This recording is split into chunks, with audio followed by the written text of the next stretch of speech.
Hello guys, welcome to my channel RS function. आज मैं आपके साथ मैंडी लव यू टू का अगला पार्ट एक्सप्लेन करने वाली हूँ।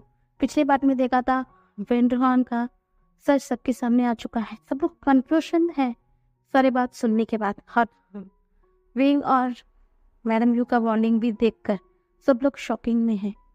और अब आगे जैसे ही चीफ ने सबको बाहर बेच दिया था, अब सिर्फ वहां पर वेंड्रोहन के बच्चे सारे लैंड ये सब लोग ही थे वहां पर।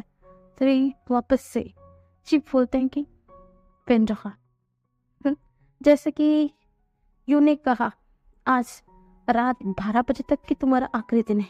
तुम जो कुछ भी कर सकते हो कर लो, हम नहीं रोकेंगे। और हाँ, हम इस दिन के लिए बहुत इंतजार किया है, बहुत। आज हमारा ये इंतजार फाइनली खत्म हो गया है। पता है, मैं बहुत ज्यादा हैप्पी हूँ, बहुत ज्यादा, ऐसा बोल रहे थे। तभी वेंड्रोगॉन की पूरा चेहरा एकदम पेल पड़ चुका था। वापस मैडम यूं वहां पर आती है, बोलती है, इस चेहरे को देखने के लिए हम कितना तड़पे थे। फाइनली हमने तुम्हारी ये पेन चेहरा को भी देख लिया। मजा आ रहा है तुम्हारी ये चेहरा देखकर। तुमने मेरे ब्रदर और कांसे को धोखे से मारा ना। हाँ, तुम अच्छे से जानते थे तुम उनके सामने टिक नहीं पाओगे, इसलिए इतना घटिया चांद तुमने बोला। ठीक है, अब तुम्हारा अंतिम टाइम आ गया है। आज रात ही तुम्हारा ये आखिरी दिन है। देख लो, सब कुछ देख लो, कितना ऐश करना है कर लो। और हाँ, तुम जाके किसी भी बड़े बड़े वकील से तुम ना पहले से बेल कराने की कोशिश भी कर सकते हो। जाओ जाओ जाओ जाओ, ऐसा बोलती। तभी चीफ बोलते हैं, हाँ तुम कैसा ही कह रहे हो। हम आप तो इसे हम सहन नहीं कर पाएंगे। इस चेहरे को देखते ही ना मुझे इतना ज्यादा गुस्सा है। मुझे ही पता है कि इतने साल तक मैं कितनी कितने ज्यादा अपने आप को कंपोज किया हूँ, पर फाइनली सब कुछ खत्म हो गया है। तभी वहां से श्रेयांग बोलते हैं, चीफ कुछ इन्फॉर्मेशन इसके बारे में पता चल चुका है, आप देखेंगे एक बार। तो चीफ भी बोलते, चलो दिखाओ, पता चले कि ये बास्टर्ड और कितना ज्यादा काला कर चुका है। ऐसे बोलकर वो सब कुछ पढ़ता है और वो इविल स्मेल करता है। वो वेंड्रोहन की तरफ देखकर बोलते हैं, पता है तुम्हारा खाना छिटा एकदम खुलकर आ गया है। और ये सब काफी है, तुम्हें उम्र कैद की सजा मिले। मैं चाहता हूँ ना तुम उम्र कैद भी नहीं मिले, तुम्हें सीधा फांसी मिले, फांसी। ऐसा बोलकर वो स्माइल कर रहा था। तो मैडम ही बोलती, हाँ हाँ तुमने सही बोला, इसे ना फांसी मिलना चाहिए, फांसी। ऐसा दोनों बात कर रहे थे। तभी ना विंग सिर्फ देख ही रहा था, सब कुछ सुन रहा था और देख रहा था। तभी विंग की मोबाइल पर एक नोटिफिकेशन आती है और वो जैसे ही उस नोटिफिकेशन को पढ़ता है ना, उसकी आंख एकदम खुली की खुली रह जाती है। और वो सामने आता है, बोलता है, जी इतनी जल्दी इसे सजा नहीं देना चाहिए। आपको आज रात नहीं बल्कि कल सुबह तक का इंतजार करना होगा। तो चीफ को ना बहुत ज्यादा गुस्सा आ जाता है।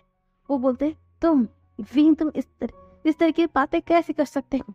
मैं कह रहा हूँ कि आज इस दिन तक हमने इस इंसान को कैसे हम हमारे सामने डाइजेस्ट किया है, सिर्फ हमें पता है।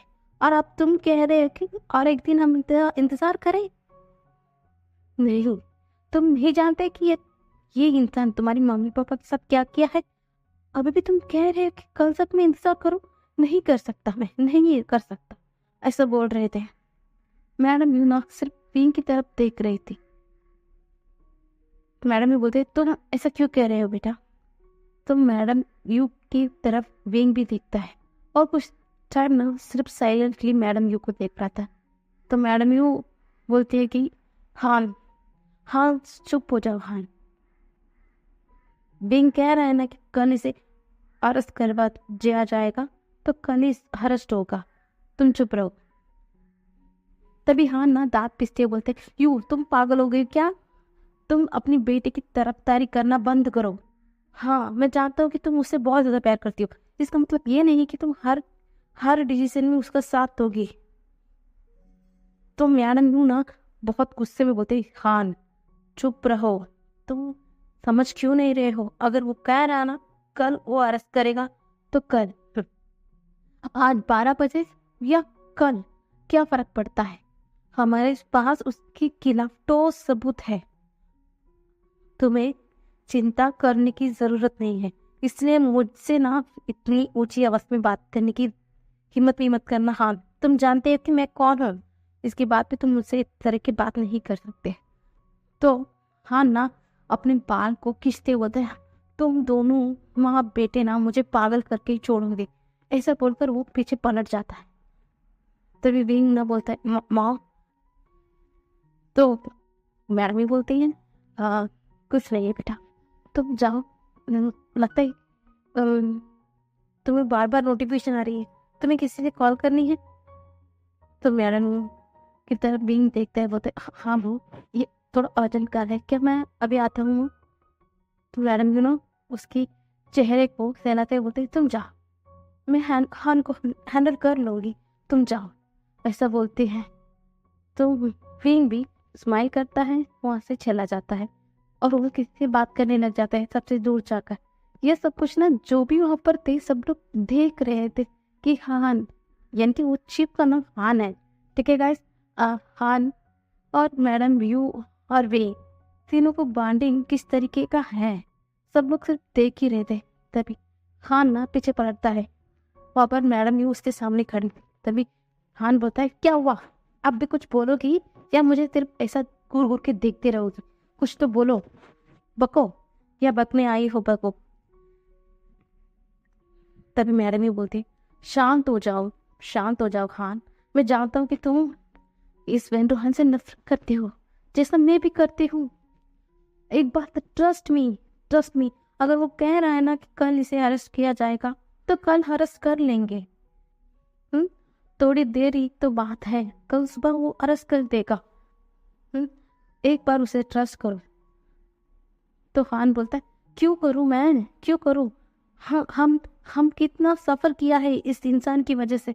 आज तुम्हारे पास तुम्हारा ब्रदर नहीं है, तुम्हारा दोस्त नहीं है, आज हमसे इतना सब कुछ छीन गया है और तुम कह रहे कि मैं शांत रहूं। तभी मैडम यू खान की शर्ट कॉलर को पकड़ती है, बोलते, खान देखो, गुस्से में आकर कुछ ऐसा वैसा मत करना। वो कह रहा है ना कर, और हाँ मैं देख सकता हूँ उसके आंखों में कुछ तो है, कुछ तो बात है हान, नहीं तो मेरा बेटा ऐसा नहीं कहेगा, तुम जानते हो ना। तो हान एकदम शांत हो जाते हैं। हान बोलते हैं, क्या मतलब है? मैडम ने बोलती है, ट्रस्ट मी हान, ट्रस्ट मी, कल तुम्हें ऐसा बात कुछ पता चलने वाला है, विषय शायद तुम्हें भी शौक लगेगा, मुझे भी।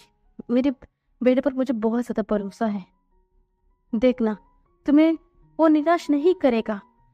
वो क्यों कल वेंड्रोहन को अरेस्ट करना चाहता है उसका जवाब हमें मिल जाएगा। सिर्फ शांत हो जाओ ना, शांत हो जाओ, ठीक है? ब्रीथ आउट, ब्रीथ इन, ब्रीथ आउट। देखो अपने आप को काम करो, काम करो, ऐसा बोल रही थी। तो खान भी मैडम की बात को मानता है और थोड़ी देर में अपने आप को शांत कर लेता है। वो मैडम की तरफ जाता है, सॉरी हाँ मैं गुस्से हो गया विंग की बात सुनकर। तो ये बोलती है, ठीक है कोई बात नहीं है, तुम कभी भी नहीं सुधर सकते हो। हाँ इतने साल हो गए, अभी भी तुम इतना ज्यादा बचपना क्यों दिखाते हो? तो हान बोलता है, मैं बचपना हूँ? तुम बोल गए क्या? मैं यहाँ का चीफ हूँ, चीफ, और तुम कह रहे कि मैं बचपना करता हूँ? Madam you. तो यू ना चकल करते हुए बोलते, अच्छा देखो आप भी तुम मुझसे आर्ग्यू कर रहे हो, हान मान जाओ ना। हाँ भले ही तुम यहाँ का चीफ बन गए हो, पता नहीं तुम जैसा एक चाइल्डिश पर्सन को यहाँ का चीफ किसने बना दिया। ऐसा बोलते हैं तो हाँ है ना, दो मुंह फुला लेते हैं। और आप जो भी खड़े थे उन लोगों को तो अब तो पूछना था, उनकी उनकी जो चाहने की जो इच्छा है वो बहुत हाई लेवल की बढ़ चुकी थी। अब उन्हें जानना है कि यहाँ पर आखिरकार क्या हो रहा है, पर किसी की भी हिम्मत नहीं हो रही थी कि यहाँ पर आके किसी से पूछिए। तभी वहां से जो वकील हैं वो आते हैं और मैडम यू की तरफ देखते हैं, बोलते हैं, मिसेस यू, हमें अभी के अभी एंड मास्टर वी से उनका जो फादर का जो भी प्रॉपर्टी है सब कुछ उन्हें वापस हैंडल करना होगा। इसलिए यहाँ पर उनका बहुत ज़्यादा प्रोसेस होने वाली है। उन्हें साइन करना होगा, सब कुछ चेक करना होगा, ये भी हम सबकी निगरानी में, ऐसा बोलते हैं। तो मैडम यूँ भी बोलती है ठीक है,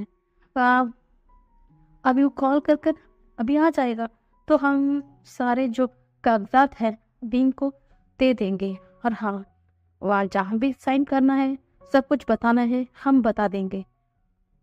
तो वकील बोलते हैं आपको यहाँ पर रहना होगा। अब जानते हैं ना, आप बीन की ऑफिशियली गार्डियन हो, उनकी मदर फादर के पास आप भी हैं जो विंग पर अपना पूरा राइट्स रखते हैं, इसलिए आप भी वहाँ पर रहना चाहिए, क्योंकि इतने साल तक सब कुछ आपने ही संभाला है, इसलिए अभी को वहाँ पर रहना होगा। तो मैडम भी बोलते ऑफ कोर्स, मैं तो यही चाहती थी ना ये दिन जल्दी आए, तो इससे ज़्यादा मेरे लिए कुछ से भी क्या हो सकती है। चलो, तभी ना वो आपसे विंग आता है, बोलता है माँ मैंने बात कर लिया। तो मैडम भी बोलते हाँ ठीक है चलो, हमें तुम्हें कुछ कागजात करनी हो, अभी साइन करनी होगी। तो विंग बोलता है माँ मैं अभी ये सब कुछ नहीं करना चाहता, सब कुछ आप ही कर लीजिए ना माँ, मुझे इन सब में। तभी मैडम वो काटते हो बोलती ऐसा नहीं बोल सकते, ये सब कुछ मेरी भाई की मेहनत है, तुम किस तरीके से कह सकते हो। चलो मेरे साथ चलो, बहुत हो गया। हाँ अब मैं तुम्हारी कोई बात नहीं मानने वाली। हाँ मुझे माफ़ कर देना बेटा कि आज तुम्हारे बर्थडे को मैंने खराब कर दिया। तो विंग ना मैडम यू के पास जाता है और उसकी घुटने पर बैठ जाता है, बोलता है मॉम आपको पता है ये बर्थडे ना मेरे लिए बहुत ज़्यादा स्पेशल है। फाइनली मैं आज आप ऑफिशियली सबके सामने मॉम कह सकता हूँ, मुझे आपको चुप चुप के नहीं कहना पड़ेगा। हर पता है मॉम, कभी भी आपको जंक्शा सीजे सब कुछ बुरा भला कहते हैं ना, मुझे बहुत ज़्यादा टेस्ट पहुँचती है। मुझे चिढ़ के कहने का मन होता है कि मेरी मॉम ऐसी नहीं है, मेरी मॉम इस दुनिया की सबसे प्यारी मॉम है, पर मैं किसी से कह नहीं पाता वो बजाय मैं कितना ज़्यादा हैप्ट होता हूँ, आपको पता ही नहीं है वो। बस अब मैं किसी से ये प्रिटेंड करने की ज़रूरत नहीं है मॉम आपको भी कि आप मुझसे नफरत करते हो, पर सच्चाई तो है कि अब मुझसे इस दुनिया में सबसे ज़्यादा प्यार करती हो मॉम, सबसे ज़्यादा। तो मैडम यूँ भी उसके साथ पास जाती है, उसके सर को पैट करते बोलते हाँ सही कहा तुमने, आज से ये प्रिटेंड करने का दिखावा करने का सब कुछ खत्म हो चुका है, और तुम मेरे बेटे हो, मेरे बेटे। और हाँ मैं इस दुनिया में सबसे ज़्यादा प्यार अपनी ये विंग से ही करती हूँ, मेरा बेटे से।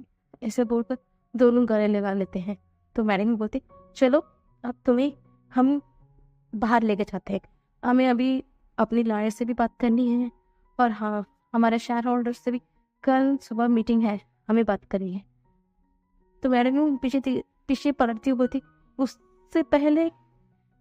तो विंग भी बोलते हाँ मॉम, उससे पहले, मीटिंग से पहले हम उस पेंड्रोहन को अरेस्ट कर लेंगे।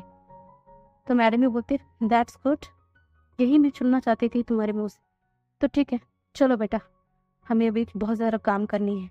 ऐसा बोलकर दोनों अपने हाथ को पकड़ते हुए चले जाते हैं एक दूसरे के साथ। और वहाँ पर जो कोई भी था सब लोग को समझ ही नहीं आ रहा था, सब लोग डब फॉर्मली यहाँ पर अब तक जो कुछ भी हुआ सब लोग देख रहे थे, सब लोग एकदम शॉक थे। यहाँ तक कि श्रेयांग साउचन चांद सोवत वो भी अपनी बॉस की यानी कि चीफ की इतनी चाइल्डिश बिहेवियर को पहले देख रहे थे, क्योंकि उनका चीफ बहुत डरावना टस मस का इंसान है, बहुत ही डरावना है। पर आज उन्होंने इतना ज़्यादा कूल बिहेवियर किया है।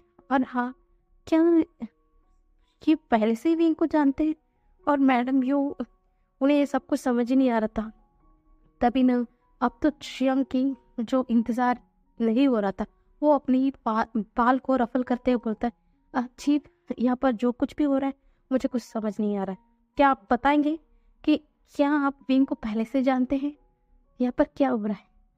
तभी जब श्रेयांग शुरू करता है ना, तभी जैंग फैनमैन भी आगे आते हैं और बोलते हैं चीफ देखिए यहाँ पर क्या हो रहा है, क्या आप मेरी बीवी को पहले से जानते हैं, क्या विंग की ऑफिशियल गार्डियन वो है, तो हमारे पास अडॉप्शन, ये सब कुछ क्या हो रहा है? या चेहरा क्या रहा है? अगर वो बीइंग से इतना ही प्यार करती है तो आज तक उससे इतना ज्यादा बात करने की भी क्या बात है? अब मुझे कुछ समझ नहीं आ रहा। अब प्लीज बताइए ना कि यहाँ पर चल क्या रहा है।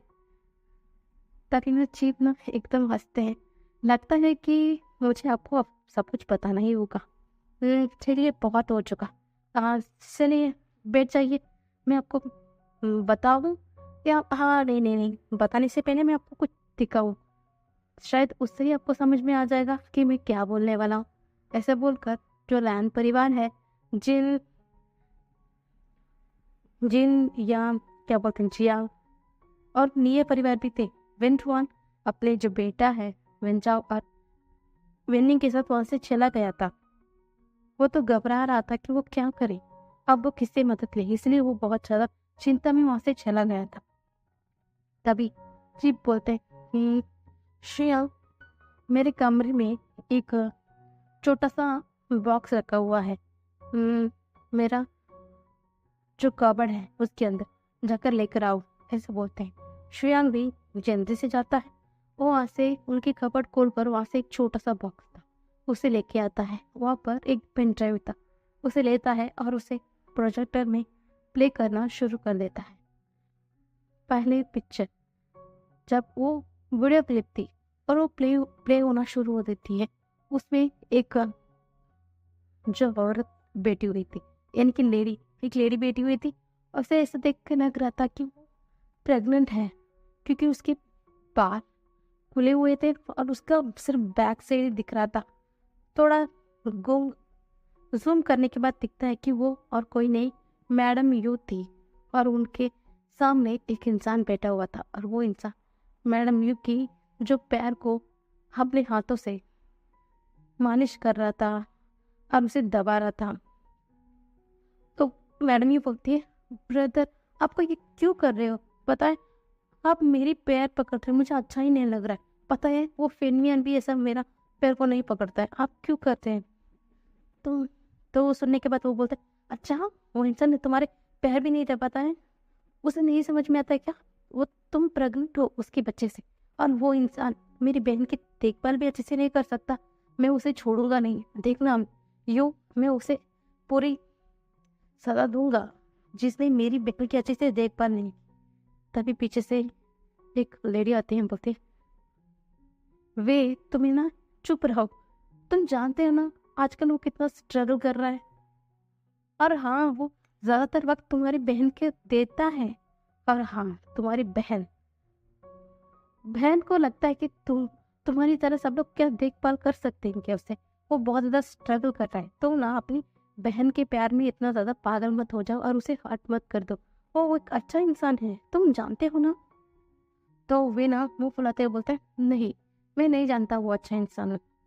तभी कान से पीछे से बोलते, अच्छा तुम नहीं जानते? तुम अच्छे से जानते हो वो कितना अच्छा इंसान है, इसलिए तो तुमने तुम्हारी बहन की हाथ उसके हाथ में दिया है। क्या छोड़, तुम दोनों की ये नाटक ना मुझे देखना नहीं चाहते, चलो आ जाओ। ऐसा बोलकर वो आती है और अपनी प्लेट पर कुछ डिशेस लाई हुई थी और वो व्यू के पास जाती है। व्यू को अपने हाथों से खाना खिलाती है। तभी मैडम यू बोलती है, यू कहती है, कहाँ से देखो, पता है तुम्हारे हाथों से खाना ना मुझे बहुत ज्यादा अच्छा लगता है। इस दुनिया की सबसे प्यारी थिंग्स क्या है पता है? तुम्हारे हाथों से खाना खाना है। अच्छा, मुझे बहुत ज्यादा सुकून मिलती है तब तुम अपने हाथों से मुझे खाना खिलाती हो, ऐसा बोलती है। तभी कासे बोलते हैं, अच्छा कोई मस्का लगा है ना वो तुमसे सीखेगी वो, ऐसा बोलकर वो कह रहे थे। तभी वो बोलते, तुम्हें लगता है कांसे कि मैं तुमसे मजाक कर रहा हूँ? तुम जानते हो ना तुम मेरी बेस्ट फ्रेंड हो, और उससे ज्यादा बोलो तो तुम मेरी प्यारी बहन हो, तुम ऐसा नहीं कह सकते। तो कांसे बोलते, हाँ हाँ मैं जानती हूँ बाबा, तुम मेरी प्यारी से प्यारी दोस्त हो, ऐसे बोलकर वो यू को सहलाती है। तभी वो यू के पेट की तरफ देखकर बोलती है, पता है मुझे कभी कभी दुख लगता है। तो मैडम भी बोलते, क्यों तुम्हें दुख लगता है?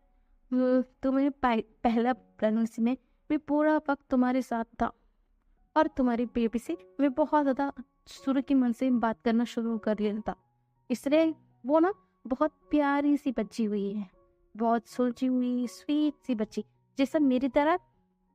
पर अब तुम्हारी इस प्रेगनेंसी में ना मैं ज़्यादातर तुम्हारे वक्त तुम्हारे साथ नहीं रह पाती, और ऊपर से मैं भी प्रेग्नेंट हूँ, तुम्हें ज़्यादातर ख्याल भी नहीं रख पाती। मुझे पक्का यकीन है ये बेटा ना, ये बेटा ही होगा, ये तुम्हारी तरह ग्रम्पी होगा, चिड़चिड़े होगा। मुझे बहुत ज़्यादा दुख लगता है।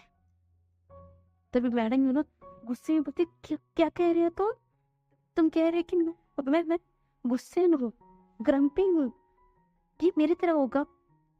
हाँ हाँ, मैं सही बोल रही हूँ, ये तुम्हारी तरह होगा, देखना वो मेरी बेटी की तरह प्यारा नहीं होगा। ऐसे बोलकर वो मुंह फुलाती है। तो मैडम भी बोलते, तू नहीं कैसे कर सकती हो, मैं चिड़चिड़ी हूँ। तो मैं काम से बोलते, सच ना कड़वाई होता है यो, तुम ना चिड़चिड़ी औरत हो। पता नहीं मेरा बेटा भी बड़ा होकर चिड़चिड़ाई बनेगा। ओ गॉड, मेरे बेटे का अच्छे से सद्बुद्धि देना, वो अपनी माँ की तरह ना रहे। ऐसा बोलकर वो प्रे करती है। तभी मैडम ही बोलते, देखा ब्रदर अपने वो क्या कह रही है। तो भी बोलते, देखो काम से मेरी बहन को परेशान करना बंद करो, ऐसा बोलते हैं।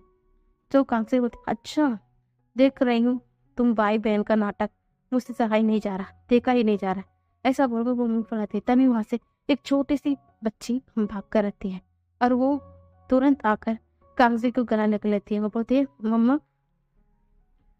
तो कागजे बोलती, हाँ मेरी प्यारी सी प्रिंसेस, कैसी हो? बच्चे को तुम खाना नहीं खाया ना, मैं कितनी बार कह रहा हूँ कि तुम ऐसा बाहर भाग दौड़ मत किया करो, चोट लग जाएगी, ऐसा बोलकर उसे अपनी गोद में बिठा लेते हैं। तभी यूँ बोलती, तुम प्रेग्नेंट हो, उसे गोद में बिठाने की क्या जरूरत है? तो मैं काम से बोलती, तुम चुप रहो, मैं अपनी बेटी के साथ कैसे भी रह सकती हूँ, तुम्हें मुझसे कुछ बोलने की जरूरत नहीं है। ऐसा बोलकर वो जो छोटी सी बच्ची को गोद में रख देती है और बोलती, यानी मेरी प्रिंसेस, आज मेरी प्रिंसेस को क्या चाहिए, ऐसा पूछते। तभी वो छोटी सी बच्ची बोलती है, मैं आपके हाथों से खाना चाहती हूँ, ऐसा बोलती। वो बड़ी सी सुंदर करती है। तो कांग से ना जो यू को खिला रही थी उसे लेकर यानी को खिलाना शुरू कर देती। तो मैडम यू की ना आके बड़ी बड़ी हो जाती। वो बोलती, मैं देख रही हूँ कांग से, जब से यानी आई है ना, तुम सिर्फ उससे प्यार करती हो। तुम कहती हो कि मैं तुम्हारी बहन हूँ, मेरी दोस्त हो प्रतिभा, और मैं ऊपर से प्रेग्नेंट हूँ, फिर भी तुम मुझसे ठीक से ख्याल भी नहीं रखती। तुम देखो, जब भी सिर्फ और सिर्फ तुम यानी को ही प्यार कर।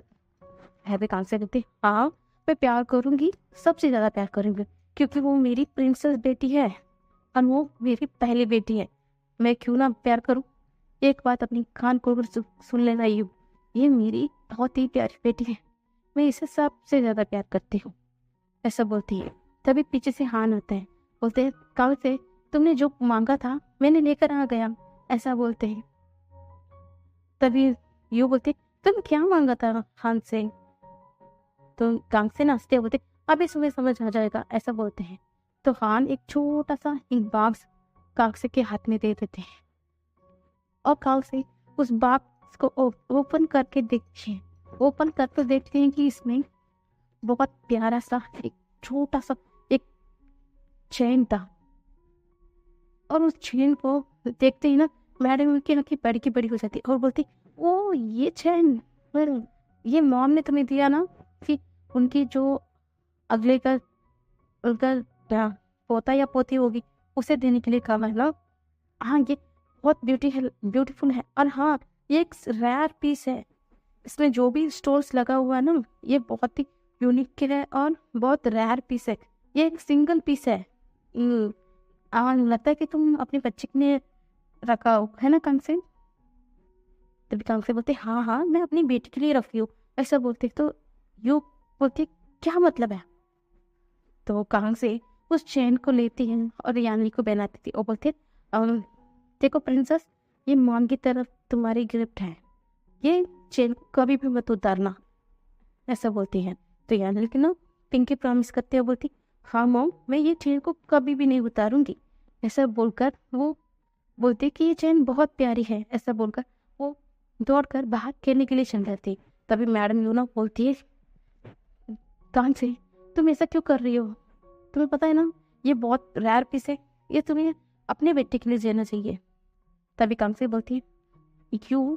कब से तुम तेरी और मेरी में तुम्हारा और मेरा आ गया? जो भी है हमारा है। और याद रखना हमारा पहला बच्ची यानी है, इसलिए मैं सबसे पहले उसे दिया हूँ। और हाँ, मॉम को जब ये पता चलेगा ना, मॉम भी बहुत ज़्यादा गुस्सा नहीं होंगी, वो बहुत ज़्यादा हैप्पी होंगी। ऐसा बोलती है तो मैडम यूला इमोशनल हो जाती है। तभी वे भी बोलते हैं, तुम्हें पता है जब मेरा एमएस तो हो गई है, जब मेरा रेंटो आएगा ना, मैं उसे बहुत ज़्यादा बिगाड़ूंगा।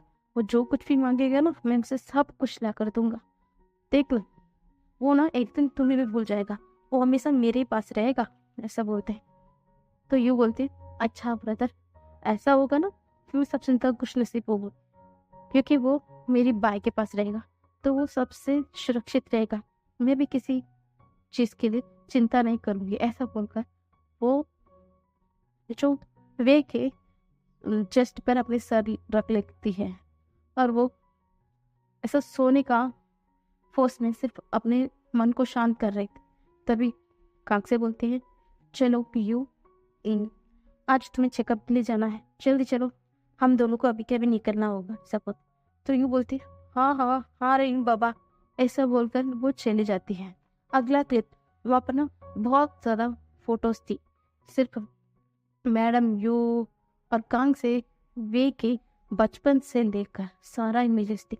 उसमें ये भी था कि जिस तरीके मैडम यू का जो बेटा हुआ था, चंशा की भी पिक्चर थी, उनकी 4 साल यानी कि चंशा की 4 साल तक की इमेजेस थी, विंग की भी 4-5 साल तक की इमेजेस थी, सब कुछ थी।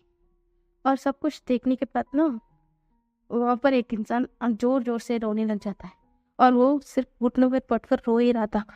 और सब लोग ना पीछे पलट कर देख रहे थे, क्योंकि वो और कोई नहीं, यानली की यानली थी। यानली सिर्फ रोई जा रही थी, यानली की रोई जा रही थी, क्योंकि यानली की जो मेमोरी थी बचपन में, वो क्या बोलते हैं कि वो थोड़ा थोड़ा फेड होने लग गई थी। क्योंकि यानली विंग और उनसे 3 साल बड़ी थी, 3 साल। हाँ, भले ही वक्त के साथ साथ वो कालसे को और वे चंगसे को भी भूल चुकी थी, पर हाँ कहीं ना कहीं वो मिस करती थी कि कुछ तो उसकी ज़िंदगी में अधूरा है। और हाँ, वो चेन वो अभी तक अपने गले में पहना हुआ था। तभी वो रोते हुए बोलते, मम मम मुझे याद आ गया, मैं हमेशा से सोचती थी कि कुछ तो अधूरा है, आज मुझे पता चला कि क्या अधूरा है आखिरकार। मम मुझे माफ़ कर देना, मैं आपको भूल गई, कैसे मैं आपको भूल गई। और मैंने आपको प्रॉमिस किया ना, मैं अभी भी चेन को अपने गले में रखा हूँ, अब कहाँ भी हो देख रहे हैं ना, देख रहे हैं ना। ऐसा बोलकर वो रो रही। तभी खान ना उसके पास जाते हैं और उसके आप को पोछते हुए बोलते हैं, तुम्हारी मॉम कहीं भी होगी ना, वो बहुत खुश होगी, क्योंकि आज भी उसकी प्रिंसेस बेटी ने उस चेन को संभाला हुआ है सबसे ज़्यादा। ऐसा बोलते हैं। तभी यानी बोलती है, क्या हुआ है? और वो विंडो और मॉम डैड कुछ भी नहीं समझ में आ रहा, अब बताएंगे कि आखिरकार सब कुछ हुआ कैसे है। बताइए ना अंकल, मुझे बहुत ज़्यादा डर लग रहा है। ऐसा बोलते हैं। तो हाँ ना एक गहरी सी सांस लेते हैं और लंबी सांस लेते हुए बोलते हैं, ठीक है, तुम्हें जानना है ना कि आज क्यों तुम्हारे मॉम डैड तुम्हारे पास नहीं है, और हाँ तुम्हारी मॉम क्यों इस तरीके से इनसे बर्ताव किया, सब कुछ का जवाब मैं तुम्हें दूंगा। ऐसा बोलते हैं। तभी फेमियन बोलते हैं, इसका मतलब यू विंग के मदर फादर सब कुछ पहले ही जानते थे एक दूसरे को, और इसका मतलब तभी चीप ना वो खान बोलते हैं, इसका मतलब जो तुम सोच रहे हो वही है। तभी ना कुरैन ना होश में आते हुए बोलते हैं, इसका मतलब मुझे अभी समझ में आया क्यों मुझे विंग हमेशा स्टेमिनियर लगा, क्योंकि ये इनका बेटा है। तो खान ना शॉकिंग होते हुए बोलते, इसका मतलब आप जानते हैं? तो कुरैन ना अपने सर को हिलाते हुए बोलते, हाँ मैं वेचंग से को जानता हूँ कि वो एक बहुत बड़ा बिजनेसमैन है, हमारे समय में, तो मैं अच्छे से जानता हूँ। और हाँ, उनसे मेरा जान पहचान भी है। और हाँ, मैं कह रहा हूँ कि मैं पिंकी मॉम को अच्छे से जानता हूँ। शायद वो मेरी क्रश भी रह चुके हैं। ऐसा बोलने के बाद ना सबकी आंखें ना एकदम बड़ी बड़ी हो जाती है। और लैन वांगजी तो सिर्फ घूर घूर के अपने अंकल की ओर देख रहा था। क्या कह रहे हैं? उसके अंकल बोल रहे हैं कि पिंकी मदर उनका क्रश रह चुकी है। क्या क्या बकवास है। तभी ना कुरन ना अपने आप को स्टिफ दिखाते हुए बोलते हैं, हाँ याद है भी वांगजी, तुम्हारी मदर तुम्हारे मदर फादर का मौत। सबको लग रहा था कि ये एक साधारण मौत है, पर जैसे जैसा दिन बीत रहा था मुझे शक होने लगा कि कुछ तो दाल में काला है। इसलिए मैंने एफसीआई को इस केस को सबमिट किया था। उस समय में तुम्हें पता है कौन इस केस को इंचार्ज कर रहा था? तो वांगजी बोलता है, कौन? तभी तभी ना कुछ तो शीशन समझ गए थे। तो शीशन बोलते हैं, इसका मतलब उस केस को विंग की मॉम ने हैंडल किया? तो पूरा ना हंसते हुए बोलते हैं, हाँ तुमने सही केस किया। तुम्हारी जो मॉम डैड की केस इन्होंने ही हैंडल किया था, और उन्हीं की वजह से हमें सच पता चला कि ये एक मर्डर है। उसके बाद ही हम सब कुछ वापस मिला। ये नहीं होते तो शायद हम आज सड़क पर होते। इन्होंने ही हमारी जो दुश्मन है, जो जैसा परफेक्टली इसे एक्सीडेंट दिखाया है, सब कुछ उन्हें बाहर लेकर आया है। जो हमारा शेयर्स थे, हमारा कंपनी, सब कुछ हमें वापस दिया। उसके बाद जाकर ही सब कुछ ठीक हुआ। ऐसा लंबी सांस लेते हुए बोलते, तब जब ये जो उनकी बातें हैं, उनकी जो कुछ भी अंदाज है, मुझे पसंद आने लगा। शायद मैं उन्हें पसंद करने लगा। पर उस केस के बाद मैं उन्हें कभी देखा ही नहीं। और हाँ, मेरी मेरी कंधे पर तुम दोनों की जिम्मेदारी भी आ गई थी, तो मैं शायद उनके बारे में बोल ही चुका था। ऐसा बोलकर वो स्माइल कर रहे थे। तभी बोलते हैं कि क्या हुआ, तुम सब लोग मुझे ऐसा क्यों देख रहे हैं? तो ना वांगी कुछ नहीं बोलता। चलिए गाइस, आज का पार्ट इतना ही, कर देखेंगे। Bye bye.